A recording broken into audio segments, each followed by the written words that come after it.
ఓం శ్రీ శివాయ గురవే నమ. శ్రీ మహాగణాధిపతయ నమ. శ్రీమదాంధ్ర మహాభారతం కవిత్రయ విరచితం ఆశ్రమవాస పర్వం.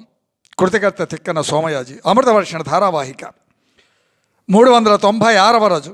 తత్వదర్శిని కార్యక్రమానికి ఆధ్యాత్మిక ప్రవాచకుల మీదీకుండ చంద్రమౌళి రసజ్ఞులను ఆహ్వానిస్తూ, అయ్యా, నేడు మనం ఆశ్రమవాస పర్వం సంపన్నం చేసుకొని మౌసల పర్వంలోకి ప్రవేశిస్తాం. నిన్నటి వరకు జరిగినటువంటి విధానం, ఆ అగ్నులన్నీ కూడా ధృతరాష్ట్రుణ్ణి, గాంధారిని, కుంతిని వీళ్ళ తపస్సులో ఉన్నారు సంజయుడితో సహా. వీళ్ళ అగ్నులే వీళ్ళని దహించాయి. సంజయుడు మాత్రం హిమాలయాలకు చేరుకున్నాడు. అది ధృతరాష్ట్రుని యొక్క ప్రేరణపై అని చెప్పుకుంటే, ధర్మరాజు ఖాండవ వనదహన సమయంలో అగ్నికి సహకరించాడు అర్జునుడు. కాబట్టి అది కూడా మర్చిపోయాడు. అగ్ని అంటే, అయ్యా, వాళ్ళ యొక్క అగ్నులే వాళ్ళని దహించాయి తప్ప వేరే ఏం కాదయ్యా. ఇది వాళ్ళు పూజకు ఆ ధృతరాష్ట్రుడు ముందు రోజే, అంటే నారదుడు చెప్తున్నాడు, ధర్మరాజా, ధృతరాష్ట్రుడు ముందు రోజే అగ్నులను పూజించి వాటి నుండి సెలవు తీసుకున్నాడయ్యా.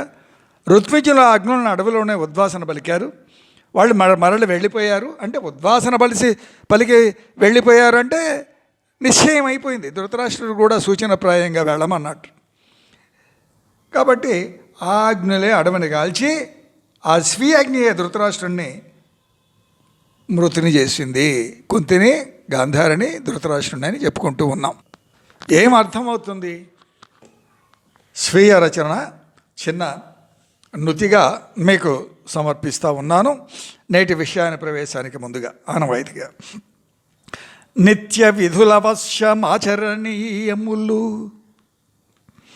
సద్వివేక ధర్మరసజ్ఞతల సత్యవ్రతశీలమే సమగ్ర జీవన తపంబు ఉత్తమ గతి నొసగం నిత్యడౌ జీవి విధి విధానము దప్పిన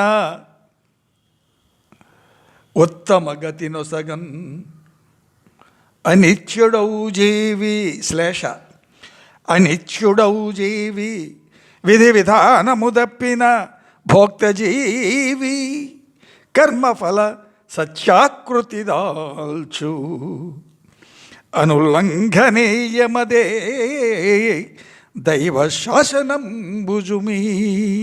ఎవరి నిత్య నైమిత్తిక కర్మలు వాళ్ళు ధర్మబద్ధంగా ఆచరించాలయ్యా. అది సద్వివేకం కలిగినటువంటి వాళ్ళు, ఆ ధర్మ రసజ్ఞత ఎరిగినటువంటి వాళ్ళు ఆచరిస్తూ ఉంటాడు. వాళ్ళు సత్యవ్రతశీలమే. వాళ్ళ యొక్క తపస్సు ఎక్కడికో వెళ్ళి తపస్సు చేయటం కాదు, జీవనం మొత్తం తపస్సు ఆచరణీయమే కదా. ఆ విధంగా జీవుడు జీవించాలయ్యా. అలా జీవించినట్లయితే ఉత్తమ గతి, సద్గతి లేదా పతనం తప్పదు అని శాస్త్రం చెప్తా ఉంది. ఆపై మీరంతా వెళ్ళి గంగలో వారందరికీ తిలోదకాలు ఇవ్వాలయ్యా అన్నాడు నారదుడు. పాండవులు, ప్రజలు అందరూ గగ్గోలు పెట్టారు, గంగకు చేరుకున్నారు, అందరికీ తిలోదకాలు ఇచ్చారు. హస్తినాపురం వెలుపల మృత శౌచం తొలగే వరకు గుడారాలు వేసుకొని భూరి దానాలు ఇస్తూ అన్నదానాలు చేస్తూ 12 రోజులు నారదుడు అక్కడే ఉన్నాడు, పర్యవేక్షించాడు. ఆపై ధర్మరాజాదులను ఆశీర్వదించాడు. నారదాది మహర్షులకు, తదితర ముని గణములకు సాదరంగా వేడ్కోలు పలికాడు పాండవుడు ధర్మరాజు. భారత యుద్ధం పూర్తయిన తదుపరి హస్తినాపురంలో 15 సంవత్సరములు అరణ్యవాసంగా తపోభూమిలో 3 సంవత్సరముల కాలం గడిచిపోయింది. మొత్తం 18 సంవత్సరములు గడిచింది అని వైశంపాయనుల వారు జనమేజయునికి చెప్తూ ఉన్నారు. ఇది ఉభయ కవిమిత్రుడు తిక్కన సోమయాజి శ్రీ మహాభారతాన్ని ఆశ్రమవాసం 2వ ఆశ్వాసం మనకు సంపన్నంగా అందించారు. నేడు శ్రీమదాంధ్ర మహాభారతం మౌసల పర్వం ఏకాశ్వాసం, ఒకటే ఆశ్వాసం అయ్యా సంపన్నం అవ్వటానికి వస్తుంది ఆంధ్ర మహాభారతం. ప్రాణఘట్టాలన్నీ ఇప్పుడే వస్తూ ఉన్నాయి ధర్మ మీమాంసలతో. దయతో వినండి, ప్రోత్సహించండి. రోజు రోజుకి నేను ప్రతిరోజు మనవి చేస్తున్నాను, సరివిత చరణం కాకూడదు కదా. నేటి విషయాన్ని ప్రవేశం. మౌసల పర్వం. శ్రీ ధర్మకామ హృదయ సమాధానాధానకారక అంఘ్రీసరోజా బోధఘన వ్యాస పరసమాధి సమాలీఢ తేజ హరిహరనాథ. ఏం చెప్తున్నాడండి? ఓ హరిహరనాథ, శ్రీ ధర్మకామ హృదయ సమాధాన కారక అంఘ్రీ సరోజ. ఆయన యొక్క పాదపద్మాలు ఎలాంటివో ఇక్కడ మనకు చెప్తా ఉన్నారు, హరిహరనాథుని యొక్క పాదపద్మములు.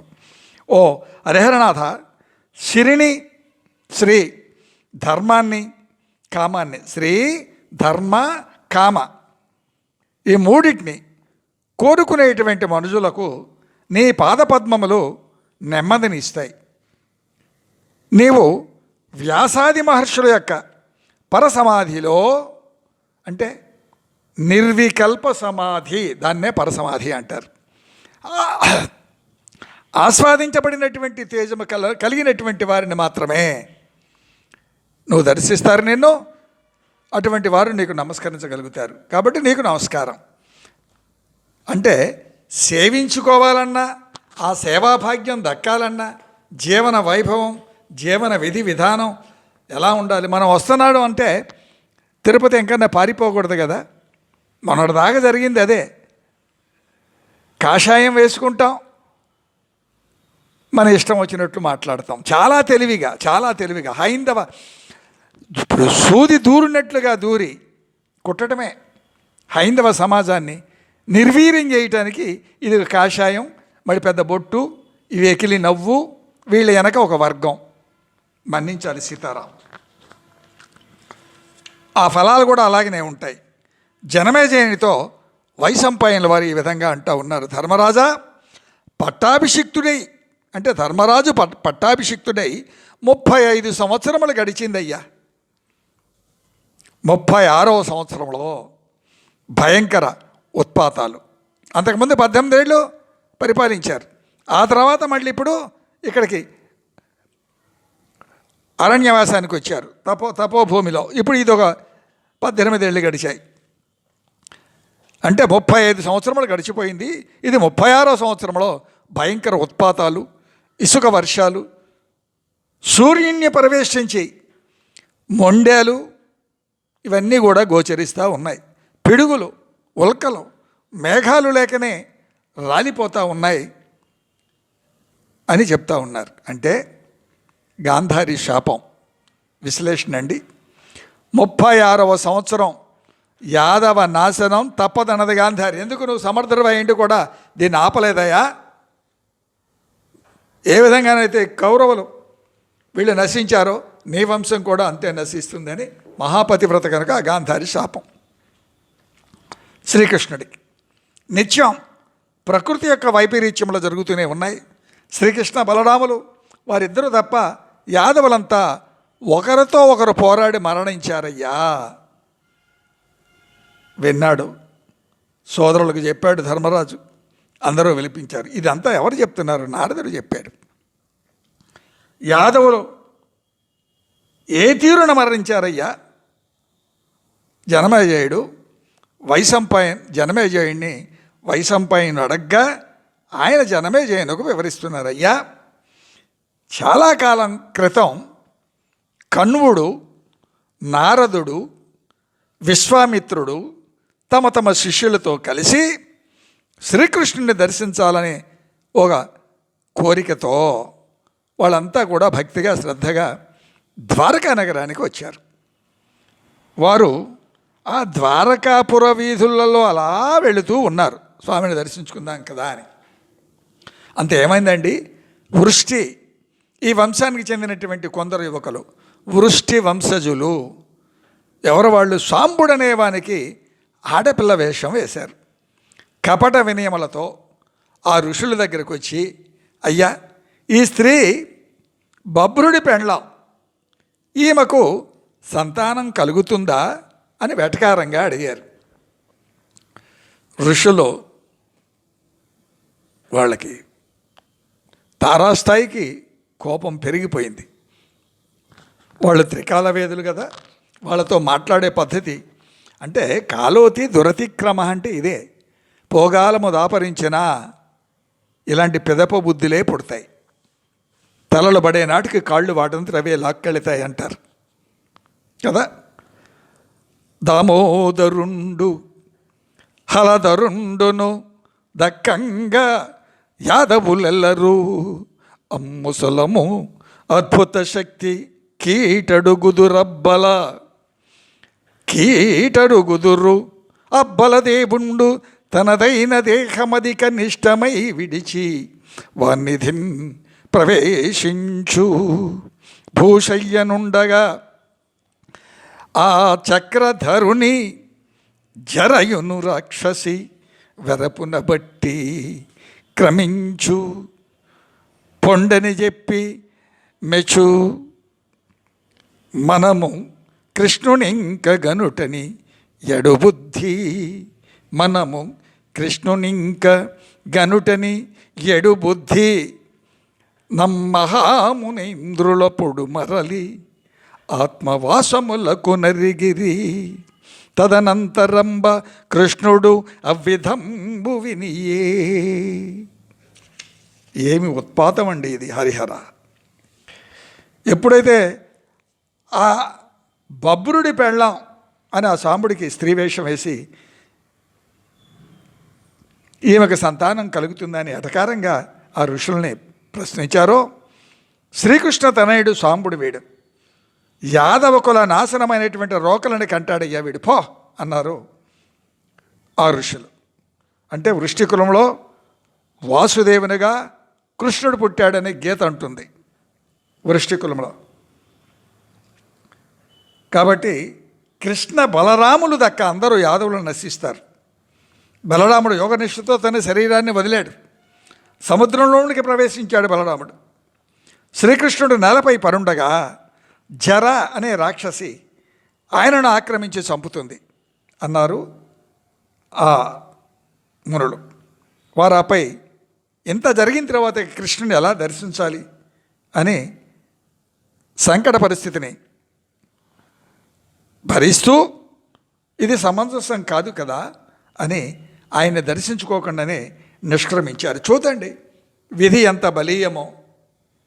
కాలోతి దురతిక్రమ అంటే ఇదే కదా. వెంటనే కృష్ణుడికి ఈ వార్త తెలిసిపోయింది. తెలిసిపోయి కాల విధి గతి మార్చటానికి వీలు లేని విషయం అనేటువంటి భావం కలిగి ఉదాసీనుడయ్యాడు. విధి ఎంత బలీయమో కదా. ఆయన తలుచుకుంటే ఘటన సముద్రుడు ఏమైనా చేయగలడు. అలా అంటే అసలు ఆయన భూమికి దిగి రావాల్సిన అవసరం ఏముంది? ఏదనుకుంటే అది అయిపోతూ ఉంటుంది కదా. ఆచరణ చెప్పేవాడు ఆచరించాలి అనేది ధర్మ సూక్ష్మం. నీతులు వల్లించడం కాదు, ఆచరించాలి. ఆ నిమిత్తంగానే అవతారాలన్నీ కూడా రాముడు కానీ రాముడు రామావతారం ఆచరణ, గీత బోధ, దానికి కూడా దిగొచ్చారు. పరమాత్మ నిజంగా అక్కడ కూర్చొని రావణ వచ్చేయంటే వెళ్ళిపోవాల్సిందే. ఇక్కడ వీళ్ళు అయిపోండరా మీరంటే అయిపోవాల్సిందే. లేదు, అది ధర్మం కాదు. ఏది ఎలా జరగాలో అది జరగవలసిందే. అది మనకు ఒక పాఠాన్ని అందించవలసిందే. ఆ నిమిత్తంగానే ఇవన్నీ జరుగుతూ ఉంటాయి. కాలం ఎంత బలీయమైనదో కదా. మరునాడు సాంబుడికి ఆ కడుపులో నుంచి ఒక రోకలు వెలువడింది. వసుదేవుడు ఆశ్చర్యపడ్డాడు. దాన్ని ఏం చేయాలి ఇప్పుడు ఆలోచించి ఆ రోకల్ని సముద్రంలో పొడి పొడిగా చేసి కలిపేసేయమన్నారు. అలా చేసినట్లయితే ఇక అందుట్లో నుంచి ఏమి వచ్చే అవకాశం ఉండదు, ఆ పొడి ఆ ఇసుకలో కలిసిపోతుంది కదా అని ఆశపడ్డారు. ద్వారకలో ఉపద్రవాలు ఒకదాని తర్వాత ఒకటి రకరకాలుగా సంభవిస్తూ ఉన్నాయి. చూస్తున్న వాళ్ళు భయభ్రాంతులకు లోనవుతూ ఉన్నారు. ఓహో, గాంధారి శాపం 36 సంవత్సరముల రానే వచ్చేసింది. కురుక్షేత్రం అయిపోయి యాదవ నాశనం గ్రహించినటువంటి శ్రీకృష్ణుడు, అంటే ఆవిడ చెప్పింది కదా, శపించింది కదా, నేటి నుంచి 36వ సంవత్సరంలో నీ వంశం మొత్తం నువ్వు కూడా వెళ్ళిపోతారని. మహాపతివ్రత కదా, అది జరగాలి. గ్రహించాడు. కాబట్టి ఈ ఉపద్రవాలు ఇదంతా కూడా గాంధారి శాపం తద్వారా సంక్రమిస్తూ ఉన్నాయ్యా అని శ్రీకృష్ణుడు భక్తితో జాతర చేయించాలని బంధువులకు చెప్పాడు. ఎందుకు? యాదవ నాశనం తప్పదు, ఈలోపు ఒక జాతర చేపిద్దాం అని ఆయన సంకల్పించాడు. సంకల్పిస్తే ఆ రేయి ఎలా ఉందండి, వాళ్ళకి ఒక కళ, ఆ కళలో చాలా భవిష్యత్తు ఎలా జరగబోతుందో లీలగా గోచరించింది. ఆ విషయం రేపు ముచ్చరించుకుందాం. స్వస్తి ప్రజాభ్య పరిపాలయంతాం న్యాయేన మార్గేణ మహిన్మహీష గోబ్రాహ్మణేభ్య సోమస్తు నిత్యం లోకా సమస్త సుఖినో భవంతు. ఏతే సర్వం శ్రీ సీతారామచంద్ర చరణారవిందార్పణమస్తు. ఓం శాంతి శాంతి శాంతి. అయ్యా, ప్రాణఘట్టాలన్నీ వస్తున్నాయి, అవతారాలన్నీ వెళ్ళిపోతున్నాయి.